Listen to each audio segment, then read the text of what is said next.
现在搞到要约谈所有的联署者，把约谈当约会，约上瘾了。所有的联署者都要拉去问，很多民众到我们摊子上来加油打气，但是都跟我们表示说他们不敢联署，因为他们一辈子都没去过检调，不敢签。台湾搞到现在，许直接还大言不惭说追求民主自由才是正确。民进党还有脸谈民主自由？如果今天就还有人讲民进党是追求民主自由，那这个人不是纯就是坏。那这些反映出背后有人就一直想干预我们的罢免，这是很明显。当然，昨天也传出，从昨天中午就已经开始传出，上协19号是肯定要回来。上协的爸爸也亲口跟别人说，邀请别人22号要搞欢迎会。那么我想，为什么能那么笃定19号回来？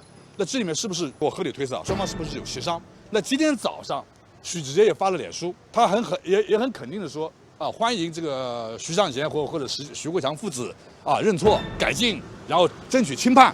那么两者联想到一起，会不会是说，我不相信尚贤会这样做，但是你许国强老是代表尚贤以爸爸的名义在外面到处放话，我们想问，这到底是不是尚贤的意思？你如果真的爱儿子，就应该尊重他的想法，而不是自己代替小孩做决定。我也奉劝检调背后的那些黑手，不要搞得太难看。我们只是一个微不足道的公民团体，有这么可怕吗？这么害怕吗？你们不是说你们代表民意吗？怎么那么害怕民意的检验呢？我这边跟对真发誓，我个人清清白白，完全没有的事情。假有就天打雷劈。假如再有讲徐尚贤爸爸收了民进党的钱，还有讲我跟检调有摸头的关系，我绝对提告送到法院去。